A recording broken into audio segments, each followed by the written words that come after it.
Hello students, how are you? Hope you all are fine and safe at home and enjoying e-learning. Well student, welcome back to the class of science, and today we are going to start chapter number 17 in your book, that is electric current and its effects. See, in the last session I gave you an activity regarding this chapter to make a list of the electrical devices and the kind of energy conversion take place in those devices. I'm sure that you all must have done that. So आज करेंगे उस activity को भी बीच में discuss. So शुरू करें. Let's start. See, we all know that energy in nature exists in many different forms: heat energy, light energy, sound energy, mechanical energy, magnetic energy, electric energy, and they all are well known forms of energy. आपको मालूम है ये heat energy, light energy, sound energy, mechanical energy, magnetic energy, electric energy और भी बहुत सारी हैं different forms of energy. We also know that these different forms of energy can be transferred from one form to another. सी, एक चीज ध्यान रख लीजिए, एनर्जी को एक फॉर्म से दूसरी फॉर्म में ट्रांसफर किया जा सकता है और होती है. बहुत सारे डिवाइसेस हमारे घरों पे हैं जो करते हैं. जैसे डोरबेल बजी तो क्या हुआ, इलेक्ट्रिक एनर्जी साउंड एनर्जी में कन्वर्ट हो गई. ठीक है ना. आपने फैन ऑन किया तो इलेक्ट्रिक एनर्जी मैकेनिकल एनर्जी में कन्वर्ट हो गई. तो एनर्जी ट्रांसफॉर्मेशन होता है. डिफरेंट डिवाइसेस, बहुत सारे डिवाइसेस हैं हमारे घर पर जो एनर्जी ट्रांसफॉर्मेशन करते हैं. Out of this electricity is now perhaps the most widely used and indispensable form of energy. इन सब में सबसे ज्यादा वाइडली यूज होने वाली और जिसे रिप्लेस नहीं किया जा सकता, that is electricity. Electric energy जो है, इलेक्ट्रिकल एनर्जी जो वाइडली यूज्ड होती है और उसका कोई सब्सटीट्यूट भी नहीं. ओके, तो आप देखिए कितनी इंपॉर्टेंट है इलेक्ट्रिक एनर्जी हमारे घरों में. हम मोबाइल भी उसी से चार्ज कर रहे हैं, टीवी भी उसी से देख रहे हैं, फ्रिज भी हमारा उसी से चल रहा है, मिक्सर ग्राइंडर हो गया, वॉशिंग मशीन हो गई. तो बहुत सारे डिवाइसेस हैं, हमारी बहुत डिपेंडेंसी है इस पे. करेक्ट. तो how important electrical energies, now you can understand. ठीक है. Now see the next page. See, this is an activity और इसी एक्टिविटी को मैंने आपको घर पर दिया था करने के लिए, परफॉर्म करने के लिए. Let us list some of the energy changes associated with appliances that use electricity. See, here are some electrical devices, electrical appliances. Correct. और इसके आगे स्पेस है कि what is practical use of these appliances in your daily life and what kind of energy conversions take place in these devices. For example, electric iron. Practical use क्या है? It is used to iron the clothes. And energy changes. Electric iron क्या कर रही है? Electric energy को heat energy में convert कर रही है. ओके. तो रूम ब्लोअर, प्रैक्टिकल यूज क्या है? In winters it is use to keep the room warm. ठीक है ना. एनर्जी चेंजेस क्या है? Electrical energy into heat energy. Hair dryer, ये क्या कर रहा है? गीले बालों को सुखाने के काम आ रहा है, to dry the hair, wet hair. ठीक है ना. तो इसमें भी heat energy, electric energy heat energy में कन्वर्ट हो रही. इलेक्ट्रिक स्टोव भी ऐसा ही कर रहा है.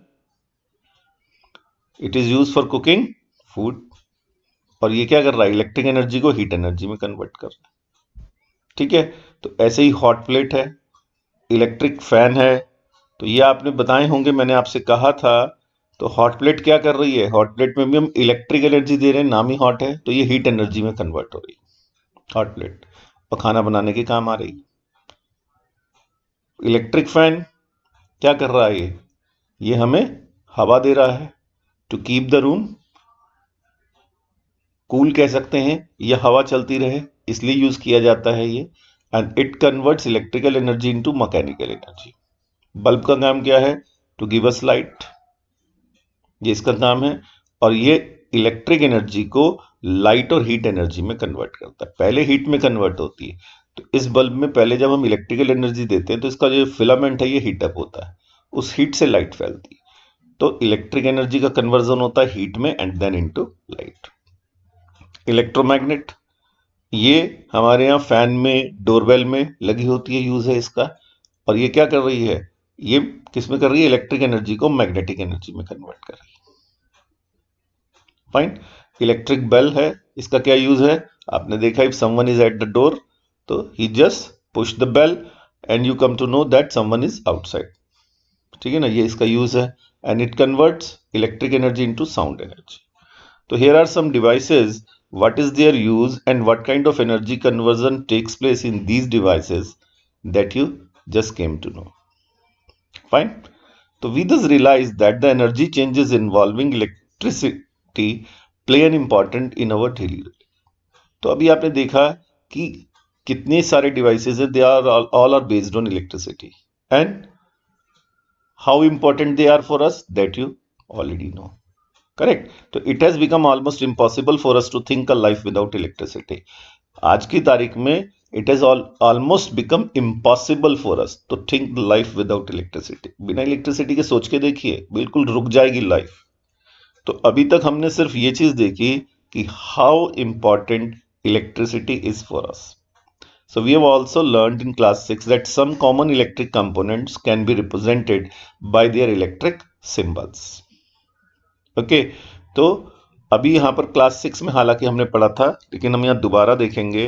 Hair are some devices like cell, battery, connecting wires, bulb, electric switch. तो ये प्रैक्टिकल शेप तो इनकी ये होती है, लेकिन हम जब इन्हें सर्किट्स में यूज करेंगे तो इनके सिंबल्स ये होंगे। Correct.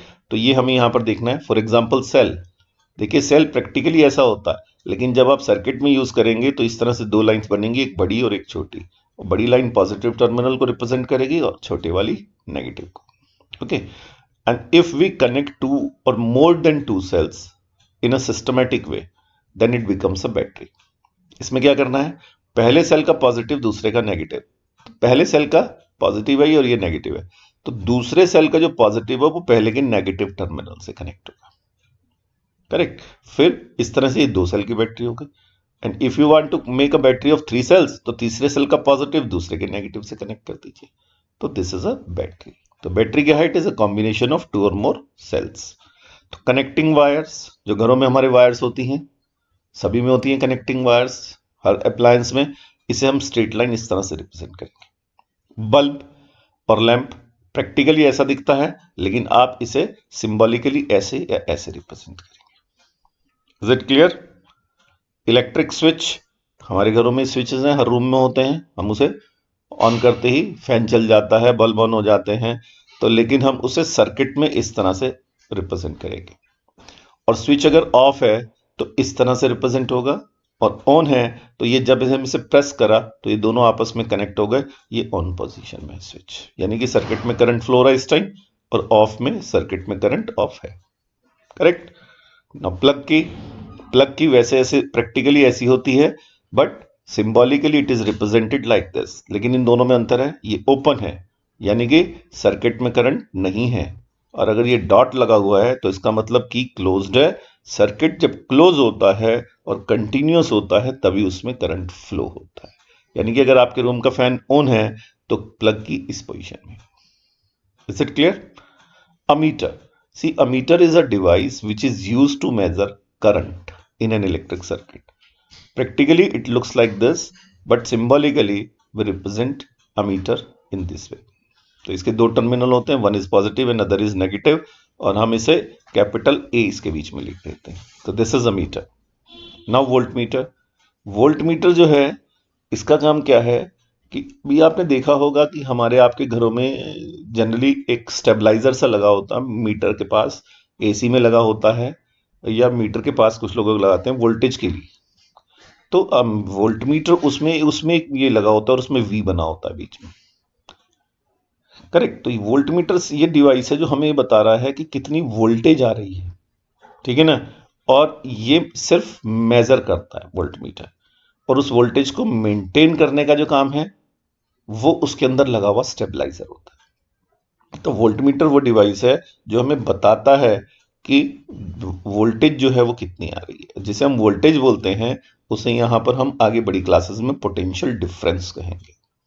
Okay. Resistance wire. Resistance wire जो है, ये देखिए सिंबॉलिकली ऐसे रिप्रेजेंट होता है रेजिस्टेंस, ये इस तरह से जिग जैग पाथ है, जैसे सड़क पे स्पीड ब्रेकर होते हैं, तो रेजिस्टेंस वायर है। इसका क्या काम है मैं भी आपको बताता हूं, आगे आने वाला है। ठीक है, तो आपने देखा here are some devices and how they are represented symbolically। Circuits में जब ये यूज होंगे, ammeter, volt meter, bulb, electric switch, plug की वगैरह, तो ये सब के सिंबल्स इस तरह के होंगे जैसे हमने इधर देखे हैं। करेक्ट। अब इस चैप्टर में हमें दो चीजें पढ़नी है, मैं आपको बता दूं, मेरी बात को बड़े ध्यान से सुनिएगा। इलेक्ट्रिक करंट के तीन इफेक्ट्स होते हैं। अगर हम किसी सर्किट में करंट फ्लो करते हैं तो उसके तीन इफेक्ट्स प्रोड्यूस होते हैं। वन इज हीटिंग इफेक्ट, जो आपके ठीक सामने लिखा हुआ है। Other is magnetic effect of current, जो इस चैप्टर में आप आगे पढ़ेंगे। And third is chemical effect of current. Chemical effect of current का मतलब होता है एक मेटल के ऊपर दूसरे मेटल को डिपॉजिट करना। जैसे कई बार हम कहते हैं इस पे सोने का पानी चढ़ा हुआ है, ठीक है ना। ये हमारे आपके जो किचन में आपका ये गैस बर्नर हो गया, ये वैसे आयरन बेस है इसका, लेकिन इसके ऊपर निकिल या क्रोमियम की पॉलिश होती है। तो ये केमिकल इफेक्ट है, करंट के थ्रू इलेक्ट्रिक करंट पास कर कर एक मेटल पे दूसरा मेटल डिपॉजिट किया जाता है, दैट इज इलेक्ट्रोप्लेटिंग। तो करंट के कितने इफेक्ट हुए? Heating effect, magnetic effect and chemical effect. Correct. In this chapter you will study heating effect of current and magnetic effect of current. Chemical effect आप 8th class में पढ़ेंगे और उसके बाद बड़ी क्लासेस 12th में जाकर। ओके, तो हीटिंग इफेक्ट ऑफ करंट क्या है देखते हैं। It is a common experience that when an electric current flows through the filament of an electric toaster, the wire of the filament soon becomes red hot. मैं इससे भी पहले simple एक बताता हूं। आप एक सिंपल एक वायर लीजिए, अब सेल के दोनों टर्मिनल्स से एक सेल लीजिए और एक वायर लीजिए। आप उसका इस वायर का एक टर्मिनल एक सिरे से लगा दीजिए, दूसरा दूसरे से, सिर्फ उसमें वायर लगेगी, तो वो वायर थोड़ी देर में हीट अप हो जाएगी। तो हमने क्या किया, सर्किट पूरा कर कर करंट पास किया, लेकिन हीट प्रोड्यूस हो गई। ये हीटिंग इफेक्ट है करंट का। करेक्ट। तो जब भी आपने देखा होगा प्रैक्टिकली भी घर पे कि जब इलेक्ट्रिक टोस्टर है या फिलामेंट बल्ब है, उसके फिलामेंट में जब करंट फ्लो होता है तो थोड़ी देर में वो रेड हॉट हो जाता है। भाई टोस्टर का फिलामेंट रेड हॉट होगा तभी तो उसमें टोस्ट बना पाएंगे हम, ठीक है ना। तो आपने पास तो किया यहाँ करंट, लेकिन बदले में क्या प्रोड्यूस हुई? हीट। तो this is called heating effect of current. भाई आयरन है घर पर, आपने करंट पास किया लेकिन हीट प्रोड्यूस हो गई, और उस हीट से आपने कपड़े आयरन कर लिए, this is heating effect. Geyser लगा हुआ है वॉशरूम में, आपने करंट दिया, पानी गर्म हो गया हीट की वजह से, हीटिंग इफेक्ट ऑफ करंट। तो इलेक्ट्रिक टोस्टर है, गीजर है, आयरन है। करेक्ट। तो ये जो वो डिवाइसेस हैं, इलेक्ट्रिक बल्ब है, they all work on heating effect of current. इसमें हम करंट पास करते हैं और बदले में हमें हीट मिलती है। ओके, तो this is known as Joule's heating effect of electric current. तो इसे हीटिंग इफेक्ट ऑफ करंट कहते हैं तो सही है, लेकिन Joule's heating effect of current क्यों कहते हैं? क्योंकि जूल एक साइंटिस्ट हुए हैं, उन्होंने खूब सारे एक्सपेरिमेंट किए थे ये बताने के लिए कि ये जो हीट प्रोड्यूस होती है किसी कॉइल में जब उसमें करंट पास करते हैं, तो वो किन फैक्टर्स पे डिपेंड करती है। उन फैक्टर्स को बताने के लिए ही did a large number of experiments, that's why we call it Joule's heating effect of current rather than heating effect of current. Okay, तो उन्होंने खूब सारे एक्सपेरिमेंट करने के बाद हमें ये बताया कि जो हीट प्रोड्यूस होती है, जैसे अभी टोस्टर में करंट पास करने पे हुई, या आपका क्या कहते हैं ये आयरन में करंट पास करने पर जो हीट प्रोड्यूस हुई, वो किन फैक्टर्स पे डिपेंड करती है। उनमें से सबसे पहला है the strength of current through the wire.